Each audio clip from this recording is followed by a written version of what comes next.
راديو إرنا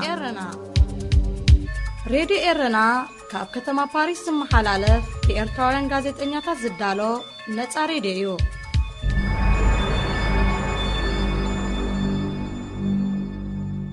سلام كبرى سمعتي نايلومي سوني 15 حدار 2021 فنوراد إيرنا يفلمالو ኤርትራውያን ኦሎምፒካውያን ኣትሌታት ኣሮን ክፍለን ራሄል ዳንኤልን ኣብ እስጳኛ ብተሰላሰለ መበል 17 ውድድር ጉያ ሞሮር ቀዳሞት ኮይኖም ተዓዊቶም ኣብ ልዕሊ ህግደፍ ወተሃደራውን ቁጠባውን እገዳታት ዘንበረት ኣሜሪካ ኣብ ልዕሊ መንግስቲ ኢትዮጵያውን ዝተረረ እገዳ ከተነብር ከም እትኽእል ተገሊጹ ፕረዚደንት ኬንያ ብዛዕባ ተኽሎ ስምምዕ ምቁራጽ ተኹስ ንምዝታይ ናብ ኣዲስ ኣበባ ኣትዩ هذه إذاعة إرنا ኣርእስታት ዜና ክሰሙ ጸኒሕኩም ዝርዝሩ ዘስዕበልኩም ኣማኒኤል ግርማዬ ኤርትራውያን ኦሎምፒካውያን ኣትሌታት ኣሮን ክፍለን ራሄል ዳንኤልን ትማሊ ሰንበት 14 ሕዳር ኣብ እስጳኛ ብተሰላሰለ መበል 17 ውድድር ጉያ ሞሮር ኣታፖርካ ንመቐዳድምቶም ብምብላጽ ቀዳሞት ኮይኖም ተዓዊቶም ኦሎምፒካዊ ኣትሌት ኣሮን ክፍለ ነቲ ተዳልዩ ዝነበረ 9 ኪሎ ሜትር ዝርሕቀት ውድድር ንኽሽፍን 25 ደቂቕን 33 ካሊታትን ወሲድሉ ኣብ ናይ ደቂ ኣንስትዮ 8 ኪሎ ሜትር ኣብ ዝነውሓቱ ርሕቀት ተወዳደረት ኦሎምፒካዊት ኣትሌት ራሄል ዳንኤል ብ25 ደቂቕን 2 ካሊታትን ዛዚማቶ ራሄል ወናኒት ሃገራዊ ክብረ ወሰን 5000 ሜትር እያ ወዲ 23 ዓመት ኦሎምፒካዊ ኣትሌት ኣሮን ድማ ኣብ ዝተፈላለየ ዓበይቲ ውድድራት ንኤርትራ ወኪሉ ዝተሳተፈ ኮይኑ ኣብ 2018 ኣብ ቫሌንሺያ እስጳኛ ኣብ ውድድር ሻምፒዮን ፍርቂ ማራቶን ዓለም ነሓስ ማዳልያ ኣብ 2019 ኣብ ውድድር ኣፍሪካን ጌምስ ራባት ሞሮኮ ኣብ ናይ 10,000 ሜትሮ ብሩር ማዳልያ ተሸሊሙ ኤርትራዊ ኣትሌት የማና ሃይለ ስላሴ እውን ኣብዚ ናይ 14 ሕዳር ዝተኻየደ ናይ ኣታፖርካ ውድድር ተሳቲፉ ብ26 ደቂቕን 12 ካሊታትን 10 ደረጃ ተሰሪዑ ኣብዚ ኣብ ጥቓ ከተማ ቡርገስ ዝተኻየደ ቅድድም ተወላዲ ብሩንዲ ሮድሪጌ ኩዌዜራ ካብ ኣሮን ብሓንቲ ካሊት ድሒሩ ካልኣይ ኮይኑ ኣትዩ ኡጋንዳዊ ዩኤል ኦዮኮ ድማ ብተወሳኺ 2 ካሊታት ተፈንቲቱ ሳልሳይ ደረጃ ሒዙ ኣብ ናይ ደቂ ኣንስትዮ ኬንያውያን ኣትሌታት ኖራህ ጂሮቶን ቢያትሪች ቸቤትን ነፍሲ ወከፈን ራሄል ብሓንቲ ካሊታት ተኸቲለን ካልኣይን ሳልሳይን ደረጃ ኣትየን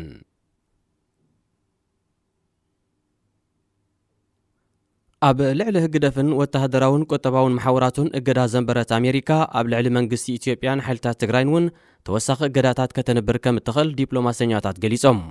እዚ ዝግለጽ ዘሎ ጸሓፊ ጉዳያት ወጻኢ ኣሜሪካ አንቶኒ ብሊንከን ብዛዕባ ኩነታት ኢትዮጵያ ንምዝታይ ናብ ኬንያን ካልኦት ክልተ ሃገራት ኣፍሪቃን ክበጽሕ ምዃኑ ኣብ ዝሕበረሉ ዘሎ እዋን እዩ ኣብ ከበባ ዘሎ መንገድታት ንሰብኣዊ ሓገዛት ክኽፈትን ኩሎም ወገናት ተኽሲ ምቁራጽ ናብ ዘተ ክቐርቡን ደጋጊማ ትጽውዕ ዘላ ኣሜሪካ ጻውዒታ ተቐባልነት እንተዘይረኺቡ ኣብ ዝመጽእ ሰሙናት ተወሳኺ እገዳ ንምትግባር መደብ ከም ዘለዋዮም እቶም ዲፕሎማሰኛታት ኣመልኪቶም ንኢትዮጵያ ካብ ስምምዕ ንግዲ ኣገዋዝ ሰረዘት ኣሜሪካ ንቁጠባዊ ትካላት ትግደፍ ቀይሕ ባሕሪ ወይ ድማ ባዶ ቻዕተን ብክቦን ድኳናት ዘማሕደር ትካል ሕድርን ቀንዲ ዕላማ ናይ ኣሜሪካ እገዳ ክኾኑ ከለዉ ሓላፊ ቁጠባዊ ጉዳያት ትግደፍ ኣቶ ሓጎስ ክሻን ሓላፊ ሃገራዊ ድሕነትን ጸጥታን ኤርትራ ብርጋደር ጀነራል ኣብርሃ ካሳን ድማ ካብቶም ኣብቲ እገዳ ዝተኻተቱ ቀዳሞት ሰበስልጣናት ናይቲ ስርዓት እዮም ኣሜሪካ ቀዲማ እውን ምስ ኩናት ትግራይ ዝተተሓሓዘ ኣብ ልዕሊ ጠቕላሊ ሓለቓ ስታፍ ሰራዊት ኤርትራ ጀነራል ፊሊጶስ ወልደ ዮሃንስ ተመሳሳሊ እገዳ ኣንቢራያ ምምሕዳር ባይደን ኣብ ሳልስ እዚ ኣብ ልዕሊ ህግደፍን ማሕወራቱን ዘንበሮ እገዳ መንግስታት ኤርትራን ኢትዮጵያን ተቓይሞም ኣለዉ ይኹን እምበር እቲ ምምሕዳር ንጥሜት ከም መሳርሒ ኩናትን ፖለቲካ ንዝጥቀሙሉ ዘለዉ ወገናት ኣብ ትግራይ ገበናት ኩናትን ገበን ኣንጻር ሰብኣውነትን ኣብ ልዕሊ ዝፈጸሙ ኣካላት ምጽራይ ክሳብ ዝግበረሉን ኣብዚ ኩናት እዚ ቀንዲ ተዋሳእቲ ዝኾኑ መንግስታት ኢትዮጵያን ኤርትራን ከምኡ ድማ ህወሓት እገዳን ካልእ ስጉምታትን ካብ ምውሳድ ደው ክብል ከም ዘይኮነ በብእዋኑ ዝወፅእ ዘሎ መግለጺታት የነጽር ሕብረት ኤውሮጳ እውን ኣሰር ኣሜሪካ ስዒቡ ኣብ ልዕሊ ዞም ኣሽሓት ሰባት ግዳይ ሞትን መቕዘፍትን ንሚልዮናት ህዝቢ ድማ ግዳይ ጥሜትን ምምዝባልን ገይሮም ዘሎ ወገናት ተመሳሳሊ ስጉምታት ክወስድ ትጽቢት ይግበር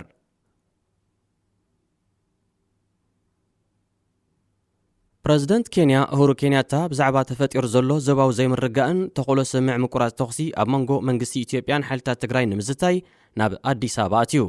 እቲ ፕረዚደንት ብሰንበት 14 ሕዳር ናብ ኣዲስ ኣበባ ዝኣተወ ጸሓፊ ጉዳያት ወጻኢ ኣሜሪካ አንቶኒ ብሊንከን ብዛዕባ ህልው ኩነታት ኢትዮጵያ ንምምያጥ ናብ ኬንያ ከምርሕ ምዃኑ ኣብ ዝተገልጸሉ እዋን እዩ እቲ ላዕለዋይ በዓል ስልጣን ኣሜሪካ ኣብ ኣፍሪቃ ኣብ ዘካይዶ ናይ ፈለማ ዑደቱ ናብ ናይጀርያን ሴኔጋልን እውን ክበጽሕ ምዃኑ ተፈሊጡሎ ኣብዚ ናይ ሰለስተ ሃገራት ኣፍሪካ ዕደቱ ቀንዲ ኣጀንዱ ኩናት ኢትዮጵያ እኳ እንተኾነ ብዛዕባ ኩነታት ሶማልን ሱዳንን እውን ከዘራረብ ምዃኑ ቤት ጽሕፈቱ ኣብ ዘውፅኦ መግለጺ ኣመልኪቱ ብፍላይ ምስ ፕረዚደንት ኬንያ ኣብ ዝገብሮ ርክብ ኣብ ኢትዮጵያ ተባሪዑ ዘሎ ኩናትን ኣብ ዞባ ቀርኒ ኣፍሪካ ክፈጥሮ ዝኽእል ተወሳኺ ቅልውላውን ብዝምልከት ክዝትዩ ፕረዚደንት ኬንያ ናብ ኢትዮጵያ ቅድሚ ምብጋሱ ብዓርቢ 12 ሕዳር ምስ ሓለፍቲ ሃገራዊ ድሕነትን ጸጥታን ሃገሩ ኣኼባ ብምክያድ ተፈጢሩ ብሰንኪ ዘሎ ዞባዊ ኩነታት ኬንያ ድሕነታ ንምውሓስ ኣብ ዝለዓለ ጸጥታዊ ተጠንቀቕ ክትጸንሕ ትእዛዝ ኣመሓላሊፉ መንግስቲ ኢትዮጵያን ሓይልታት ትግራይን ተቕሲ ምቁራጽ ግጭታቶም ብዘተይ ክፈትሑ ፕረዚደንት ኬንያታ በተደጋጋሚ ክምሕፀን ጸኒሑ ፕረዚደንት ዩጋንዳ ዩዌሪ ሙሴቬኒ ቦገኑ ብዛዕባ እዚ ንኢትዮጵያ ናብ ዓዘቕቲ ሸሚሙ ዘሎ ኩናት ንምዝታይ ን16 ሕዳር ኣኼባ መራሕቲ ሃገራት ምብራቕ ኣፍሪቃ ምጽውዑ ይዝከር ክቡራት ሰማዕትና ዜና ተዛዚሙሎ ወይኒ ሱሌማን ጨና ኣዳም ሒዛትልና ክትቀርብያ ደጊምና ምሳና ክትጸንሑ ብኽብሪ ንዕድመኩም ሬድዮ ኤረና ናጻ ድምፂ ኤርትራውያን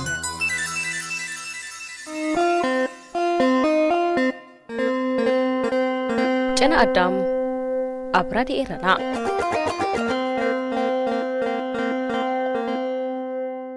ክቡራት ተኸታተልትና ናይ ሎሚ ትሕዝቶ መደብ ጨና ኣዳም ስዒቡ ክቐርብ እዩ ክሳብ ፍጻመ መደብ ክትከታተሉ ብኽብሪ ይዕድመኩም ወይኒ ሱሌማን ሰናይ ምክትታል ሬድዮ ኤረና ናጻ ድምፂ ኤርትራውያን ሬድዮ ኤረና ናጻ ድምፂ ኤርትራውያን ሓደ ንብረት ክዕድግ ሓስብ እሞ ኣብዚ ከተማና ኣብ ዝርከብ ትካል ከይደ ከይገዝእ ምስ ናይ ስራሕ ሰዓታትን ናይ ግዜ ፀገምን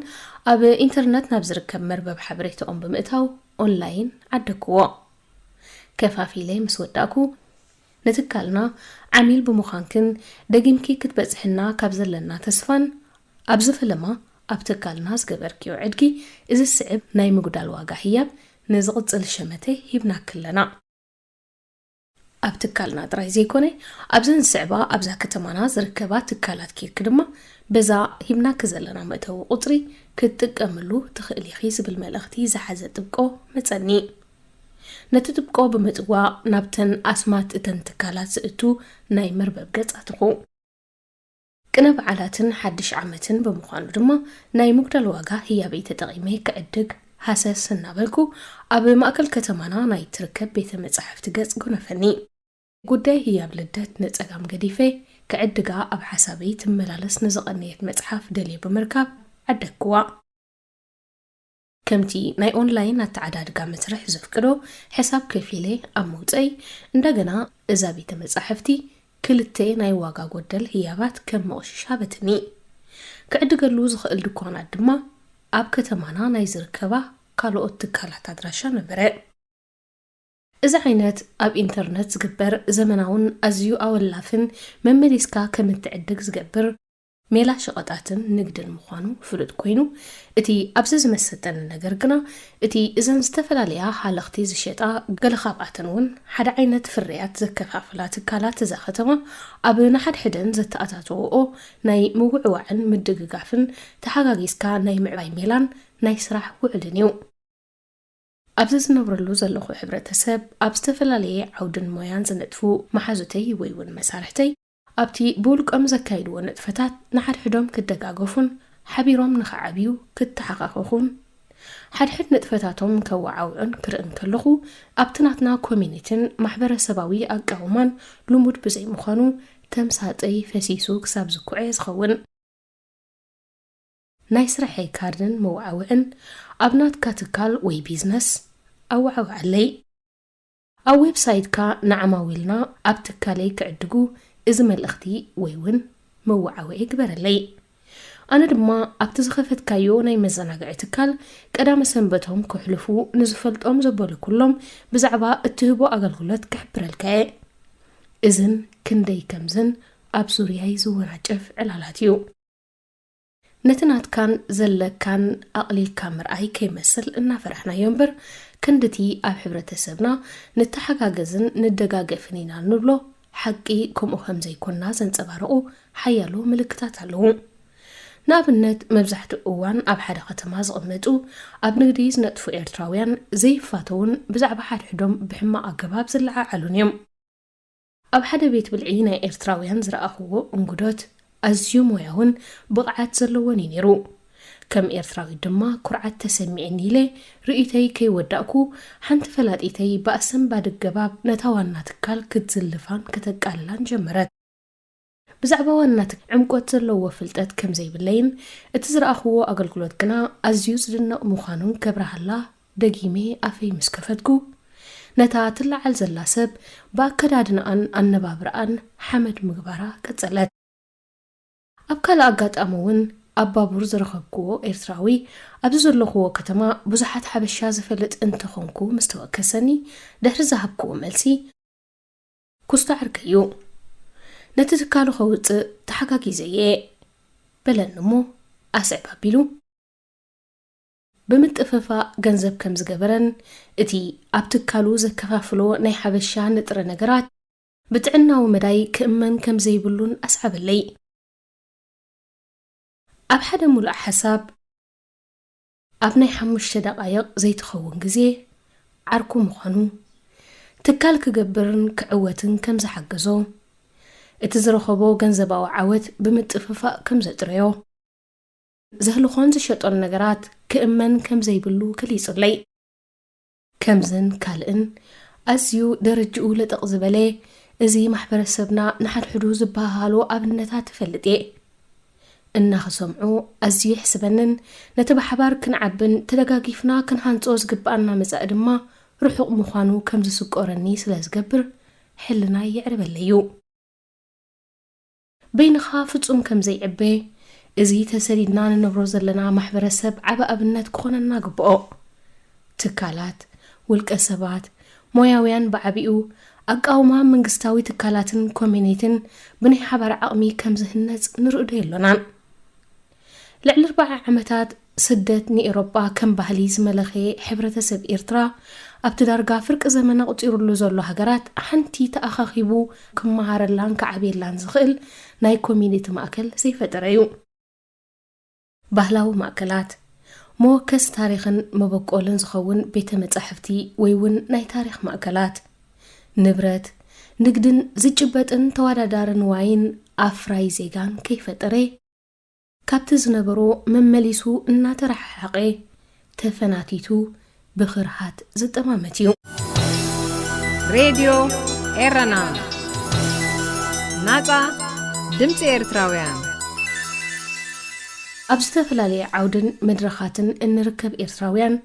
ብሓደ ንምስራሕ ወይ ምክብባር ካብኡ ዝሓልፍ ኣብ እንገብሮ ንጥፈታት ምድግጋፍ ስለምንታዩ ምኽኣል ኣቢልና ዘሎ ነቶም ውሑዳት ነዚ ስዒሮም ብምድግጋፍን ምትሕብባርን ሓደ ስጉምቲ ዝኸዱ ከነተባብዖም ቅዱስ ቅነ ሓዲርና ክንስዕቦም ኣይርአን። ብሓባር ምሕሳብ ሓደ ምዃን ኩልኻ ሓደ ክትከውን ካብ መምናይን ምርዳእን ዝነቅል ዓማጺ ኣተሓሳስባ ኣብ መብዛሕትና ሱር ዝሰደደ እዩ። ኩሉ ሰብ ብሓደ ክሓስብ ሓደ ዓይነት ናብራ ክነብር ሓደ ዓይነት ኣከዳድና ክኽደን ሓደ ዓይነት እምነታትን ክብርታትን ክውንን ፍሉይ ሓሳብን ፍሉይ ሰብን ምጽያን ካብ ዘይምኽባር ውልቃዊ ናጽነት ሰባት እዩ ዝጅምር። ውልቃዊ ናጽነት ሰባት ዘይምርዳእን ውልቃዊ ውሳኔ ምርጫን መደባትን ሰባት ዘይምኽባር ድማ ንውሳነን ህይወትን ካልኦት ተጻዋራይ ዝገብር ኣይኮነን። ምስ ካልኦት ምዕያይ ወይ ሓቢርካ ምዕባይ ድማ ካብ ምኽባር ውልቃዊ ባህርያቶምን ናጽነቶምን ይዝፍልም። ኣብቲ ዓበይቲ ናይ ህይወት ምድረኻት ብምርድዳእን ምድግጋፍን ምስራሕ ከዓ ፈለማ ንሓደ ሰብ ከም ሰብ ከየኽበርካዮ ክብጻሕ ዝኽእል መሳለል ኣይኮነን። ኣብዚ ግዜ እዚ ኣብ ፖለቲካዊ ማሕበራውን ውልቃውን ጉዳያት ኤርትራውያን ሕድሕዶም ክዘላለፉን ክጽራረፉን ፀሓይ ከዓርቦም ምርኣይ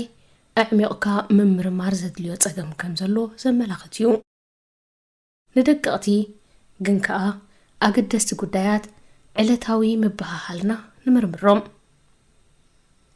ናይ ስራሕ ይኹን ውልቃዊ ርክብና ብምስሊነትን ቅንዕና ዝጎደሎን ዝምድናታት ዓፊና ስለንጅምሮ ነዊሕ ዕድመ ኣይህልዎን ኣሎ። ናይ ስራሕ ይኹን ካልእ ስምምዓት ኣብ መትከላትን ምኽባር ቃልካን እምነትን እዮም ዝስረቱ። بحقاو الجباب كأ يجرعو وعلاتنا بسمعيت فقرنا بسمعيت زندنانا بسمعيت إيوتاتنا بسمعيت صلقنا بسمعيت مس جمرو نجرات فلاليخا محاس نشجر نسرح كم سراح نزي مررداء ني حبار سراح دما كالق ملكع متحاز وددر هلغ كنت عنقجتن رئيتو مقبال جيجا مقرام بقنعنا منبار زولو أمرات أبقلتاوي هيوتنا كنملالسلوم مسعار ولقاونا صنتكا بمرداء ولقاونا صنت كالوت أعزيزكا مخبار نكونتات منبروخا كابخا زخفئن زتحتن مز نبرو أوداديركا بمرأي صقم كم زلكا أمسيلو سلزيرئي نمقيارو زي متعار كم زيوم أزيوم بزحات صقمات اللونا تحت الناز مثلنا قنكا نتحتي زحدرونا نقرات كامل يوم حقي كسابت توص دو زي مبال بقالن بأكلن إنها تعمصكا نعمص إخا تعمص الله زي مبال زعبه كن نحلنا خان نسمعيت كان قنوع مخان نفسخا زي معشاو كتقاقي تقاقي كأرم نزيت فلطو كم مهار دليه زي مبال أبزي عبيوخا نقرات ساعتكا مبخانن كمزي أمن كالوتن سبلو قدات أعميقنا انتنا مرمروم راديو إيرنا ناتا دمت إرتراويان راديو إيرنا ناتا دمت إرتراويان